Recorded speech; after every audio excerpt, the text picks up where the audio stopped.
The morning sun cast a golden glow over Kensington Palace as Princess of Wales stood by the grand window of their private quarters. Her fingers traced the delicate lace curtains while she watched the gardeners tend to the rose garden below. Today felt different somehow, though she couldn't quite place why. The familiar weight of royal duties seemed heavier on her shoulders than usual. William emerged from his study, adjusting his navy blazer with practiced ease. Even after years of marriage, still felt her heart skip a beat when she saw him in his formal attire.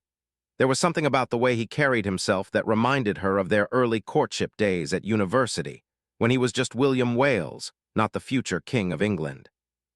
"The car will be here in 20 minutes, William said softly, his voice carrying a note of reluctance that only would recognize. He moved to stand beside her at the window, his hand finding hers naturally. "Are you ready for this?" Turned to face him, studying the familiar lines of concern around his eyes. This wasn't just another royal engagement for them. Today marked the beginning of a 3-week tour across Commonwealth countries, the longest they would be away from their children since little Louis was born. The thought of being separated from George, Charlotte, and Louis for such an extended period made her chest tighten with emotion. "I keep thinking about last night," admitted, her voice barely above a whisper. "The way Charlotte held onto my hand during bedtime stories and how George asked if we could video call every day. Even Louis seemed to sense something was different." William's thumb brushed against her knuckles in a gesture of comfort. "They'll be fine, darling. Your mother and the nannies will take excellent care of them, and will call every evening just as we promised." But could see the same worry reflected in her husband's eyes. Being parents had changed them both in ways they never anticipated. The fierce protective love they felt for their children often conflicted with their duty to the crown and the people they served. It was a delicate balance they were still learning to navigate. The sound of footsteps in the corridor signaled the approach of their private secretary. Soon, their peaceful morning would dissolve into the choreographed dance of royal protocol. There would be no more quiet moments like this for weeks. "Do you remember our first official tour together?" William asked suddenly, a small smile playing at the corners of his mouth. "You were so nervous about the speeches." Laughed softly, the tension in her shoulders easing slightly. "I was terrified I'd trip in front of the cameras or say something completely inappropriate. You had to remind me to breathe before every public appearance." "And now look at you," William said, his voice filled with genuine admiration. "You handle everything with such grace. The way you connect with people, especially the children we meet, it's extraordinary. You have a gift." The compliment brought warmth to his cheeks. Even after all these years, William's praise meant everything to her. She had grown into her role as a member of the royal family, but it hadn't always been easy. The constant scrutiny, the formal protocols, the weight of representing the monarchy, it had all seemed overwhelming at first. A gentle knock on the door interrupted their moment.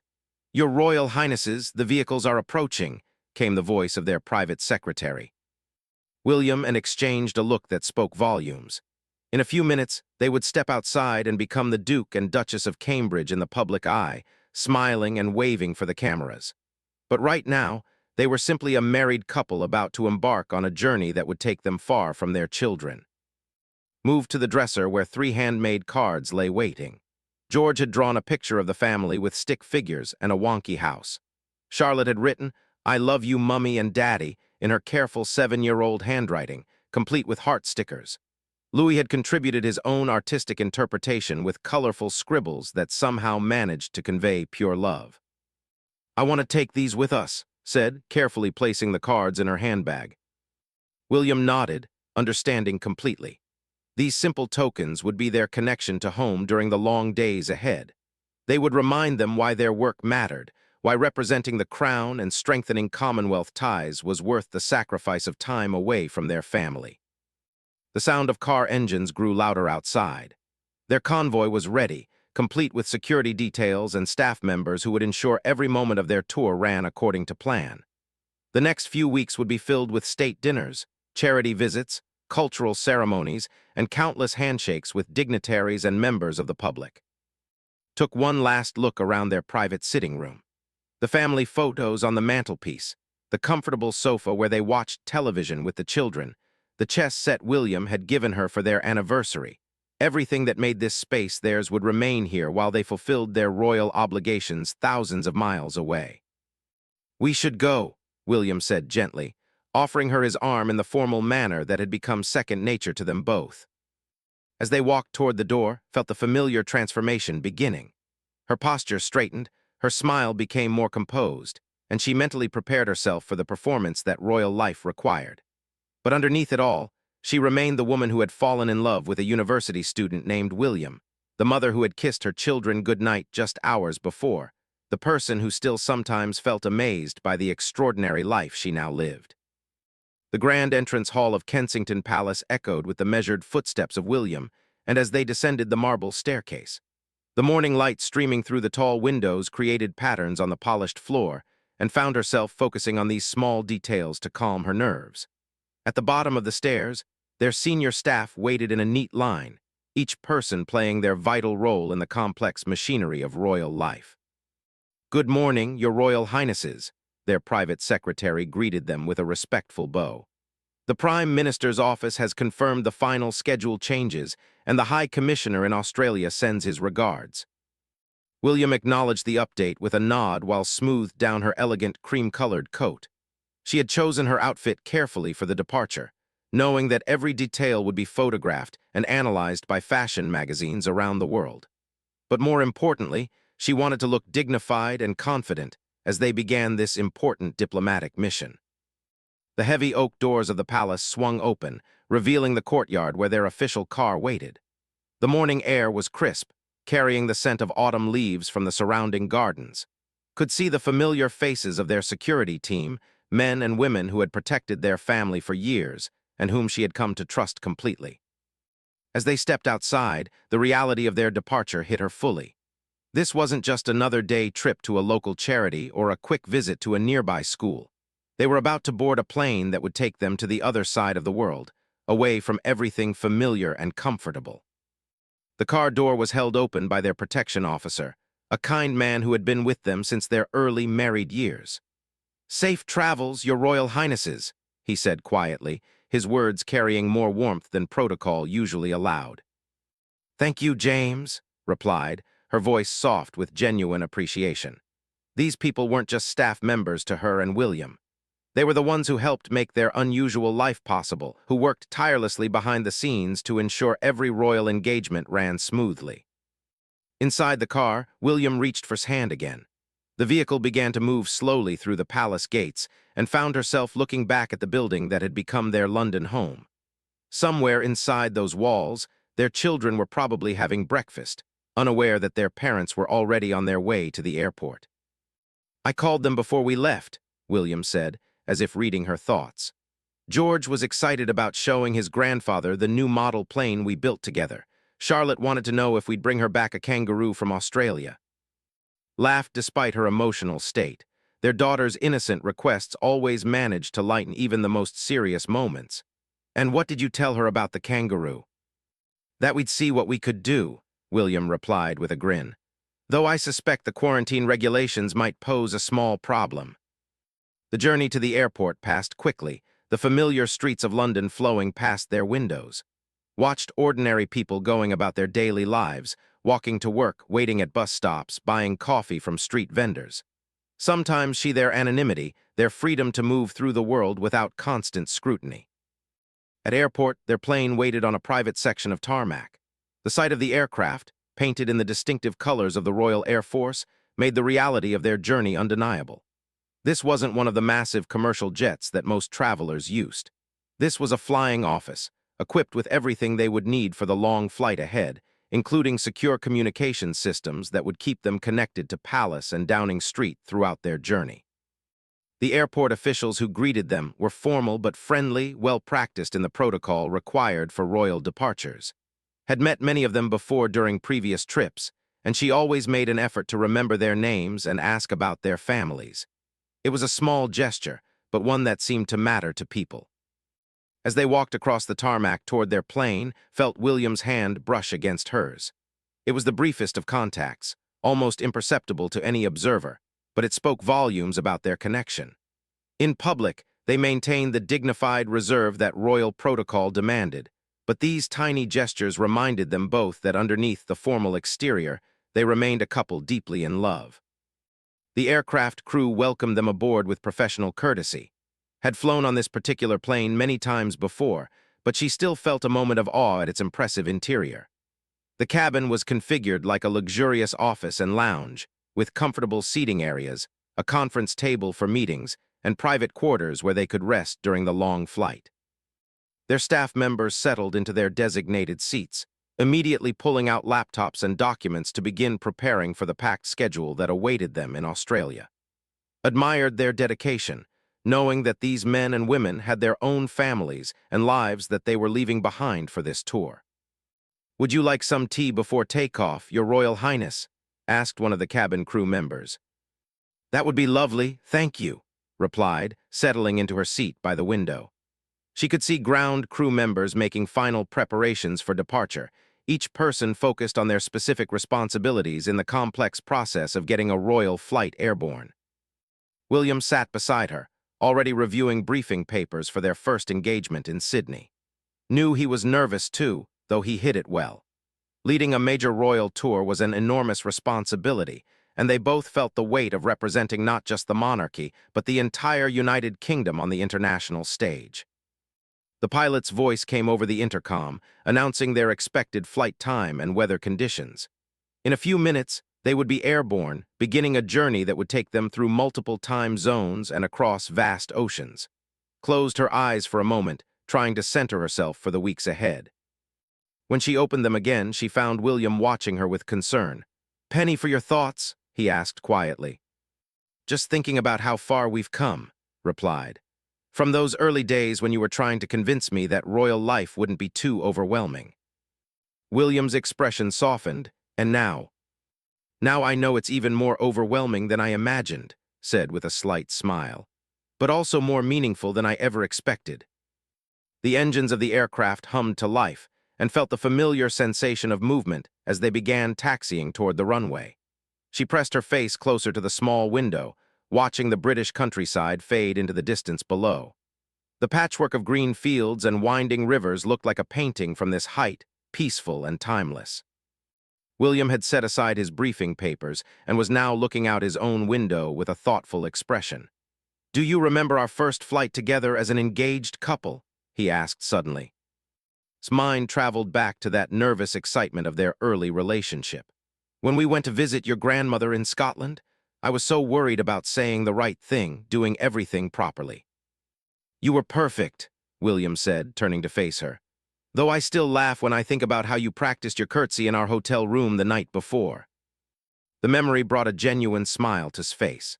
Those early days seemed both a lifetime ago and like yesterday. She had been so young, so uncertain about whether she could truly fit into the world William inhabited. The protocols, the constant public attention, the weight of history and tradition that surrounded every royal action had felt overwhelming. As their plane gained altitude, thought about the children they were leaving behind. By now, George would be getting ready for school, probably asking his grandmother why his parents had to leave so early. Charlotte would be brushing her teeth, maybe humming one of the songs they sang together during bedtime. And little Louis would be having his morning bottle, blissfully unaware that his world had temporarily shifted. "I packed something for you," William said quietly, reaching into his jacket pocket. He pulled out a small, wrapped package and placed it in his hands. She looked at him with surprise. "What is this?" "Open it and see." Carefully unwrapped the gift to reveal a silver locket she had never seen before. It was beautifully crafted, with intricate engravings around the edges. When she opened it, her breath caught in her throat. Inside were tiny photographs of George, Charlotte, and Louis, each one perfectly captured in miniature. "Oh, William," she whispered, her eyes filling with tears. "When did you have this made?" "I commissioned it last month," he replied, his voice soft with emotion. "I thought you might like to have them close to your heart while we're away." His fingers trembled as she held the locket. The photographs were recent ones, showing each child's personality perfectly. George's serious expression as he concentrated on building something with his blocks. Charlotte's bright smile as she played in the garden. Louis's chubby cheeks and wondering eyes as he discovered the world around him. "Help me put it on," asked, turning so William could fasten the delicate chain around her neck. As his fingers worked with the small clasp, felt the weight of the locket settle against her chest. It was a tangible connection to their children, something she could touch whenever she missed them during the long days ahead. "There," William said, his hands resting gently on her shoulders. "Now they'll be with you wherever we go." Turned back to face him, and for a moment, the royal protocol that usually governed their public interactions seemed to disappear. They were simply two parents who loved their children deeply, facing the challenge of balancing their family life with their duty to the crown. "Thank you," she said, her voice thick with emotion. "This means everything to me." William leaned forward and kissed her forehead gently. It was a gesture so tender, so natural, that almost forgot they were surrounded by staff members and crew. In that moment, nothing existed beyond the love they shared and the family they had created together. The flight attendant approached discreetly to offer refreshments, giving them a moment to compose themselves. Dabbed at her eyes with a tissue, hopping her carefully applied makeup hadn't been completely ruined by her tears. "The Prime Minister's office has sent through the final guest list for tomorrow night's reception," their private secretary informed them, holding out a tablet with the updated information. William nodded and accepted the device, immediately shifting back into his professional mode. Admired his ability to compartmentalize his emotions, to focus on the task at hand even when his heart was clearly elsewhere. It was a skill she was still developing, this ability to be a mother in private moments and a princess in public ones. As they flew over the English Channel, fingered the locket through her blouse, feeling the slight warmth of the metal against her skin. She thought about the conversations they would have with foreign dignitaries, the charity events they would attend, the schools and hospitals they would visit. Each engagement was important in its own way, part of the larger mission of strengthening relationships between Britain and the Commonwealth countries. "I've been thinking about the children's hospital we're visiting in Melbourne," said to William. "The briefing mentioned they have a new cancer research wing." William looked up from his documents. "You want to spend extra time there, don't you?" Nodded, "If possible. I know the schedule is tight, but those children and their families are facing something so difficult. If we can bring them even a moment of joy or hope, isn't that worth adjusting our timeline slightly?" This was why William had fallen in love with, among many other reasons. Her genuine compassion for others, especially children and families facing hardship, shone through in everything she did. She never saw royal engagements as mere photo opportunities or obligations to be endured. For her, each visit was a chance to make a real difference in someone's life. "I'll speak to the team about extending our time there," William agreed. "You're right, of course. These visits matter most when they're meaningful, not when they're rushed." Smiled gratefully and returned her attention to the window. Below them, the landscape had changed completely. They were flying over foreign countries now, each with their own culture, their own challenges, their own hopes for the future. In a few hours, they would land in Australia and begin the serious work of diplomacy and relationship building that had brought them so far from home. 3 weeks later, the same aircraft sat on the tarmac at Sydney Airport, being prepared for the journey home. The tour had been a remarkable success by every measure. William had met with world leaders, visited countless charities, opened new facilities, and connected with thousands of people across 3 different countries. The media coverage had been overwhelmingly positive, and the diplomatic objectives had been achieved beyond expectations. But as sat in her hotel room, carefully packing the gifts and mementos they had collected during their travels, she felt the familiar ache of homesickness that had been her constant companion for the past 3 weeks. The locket William had given her had rarely left her thoughts, and she had found herself touching it dozens of times each day, especially during the most challenging moments of their packed schedule. Their daily video calls with the children had been wonderful but heartbreaking. Watching George lose his first tooth over a pixelated internet connection, seeing Charlotte's proud face as she showed them a painting she had made at school, trying to make Louis smile through the screen when all she wanted was to hold him in her arms. Technology was a blessing, but it was no substitute for being physically present in their children's lives. William emerged from the bathroom, already dressed in his travel clothes. He looked exhausted, though he would never admit it. Leading a major royal tour was physically and emotionally demanding, requiring them to be on every moment they were in public, always smiling, always engaged, always representing the very best of British values and traditions. "The car will be here in 30 minutes, he said, sitting on the edge of the bed beside her suitcase. "Are you ready to go home?" "More than ready," replied, folding the last of her formal dresses. Though I have to say this tour has been incredible. Did you see the photos from the Children's Hospital in Melbourne? That little girl who painted the portrait of us. I'll treasure that forever." William nodded, his expression softening. And the young man in Perth who spoke about starting his charity for homeless youth. That conversation we had with him about the importance of giving back to the community, I think it really meant something to him. These were the moments that made their royal duties worthwhile, not the formal dinners or the carefully choreographed public appearances, but the genuine human connections they were able to make.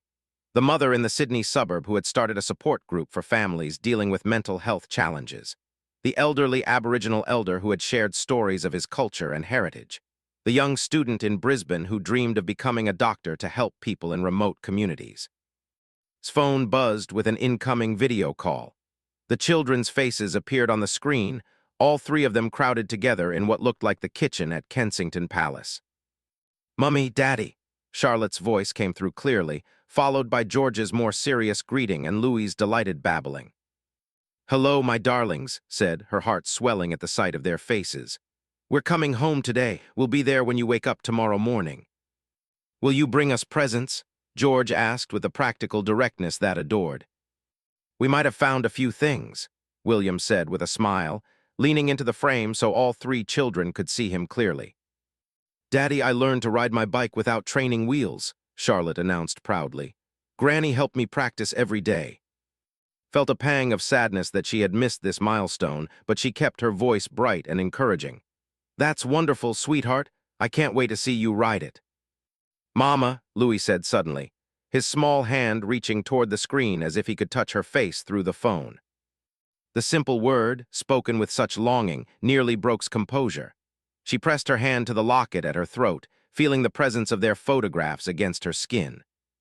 "We'll see you very soon, Louis," she whispered. "Mummy and Daddy are coming home."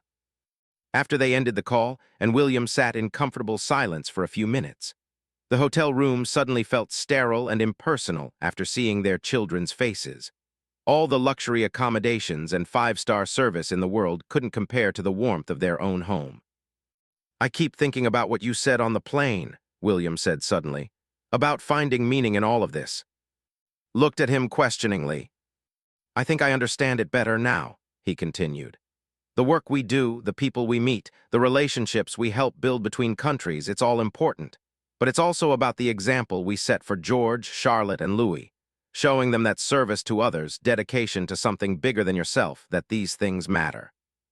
Reached for his hand, and showing them that even when duty requires sacrifice, love holds families together.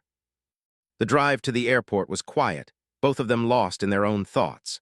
The streets of Sydney passed by their windows, a city that had welcomed them warmly and where they had made memories that would last a lifetime.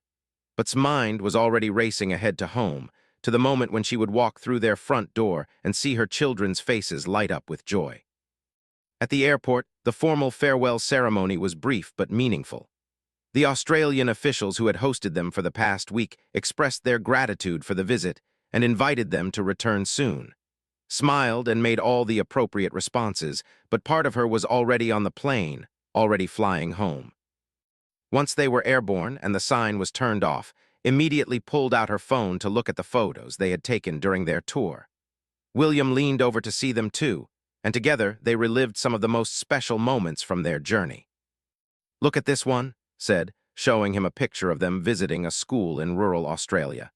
"That teacher who had been working in the outback for 20 years, dedicating her life to giving those children the best education possible. She reminded me why what we do matters." William studied the photo, remembering the conversation they had had with the remarkable woman. She said something that stuck with me, about how privilege isn't about what you have, but what you do with what you've been given. As the plane carried them home through the night sky, found herself thinking about the delicate balance they would always have to maintain. Being present parents while serving the public, protecting their children's privacy while living in the spotlight, staying grounded and real while carrying out duties that were anything but ordinary. The locket at her throat had become warm from her body heat, and she knew that when she finally held George, Charlotte, and Louis in her arms again, this journey would transform from a successful royal tour into simply the time when Mummy and Daddy were away. For her children, what mattered most wasn't the diplomatic achievements or the positive media coverage. What mattered was that their parents had come home, just as they had promised they would. In a few hours, they would land at. They would drive through the familiar streets of London, past the places where they had fallen in love, gotten engaged, gotten married, and started their family. They would walk through the doors of Kensington Palace as William and the Duke and Duchess of Cambridge. But most importantly, they would walk through those doors as Mummy and Daddy, coming home to the three people who loved them not for their titles or their public service, but simply for being themselves. The thought filled with a warmth that no amount of official recognition could ever match. This was what made everything else possible.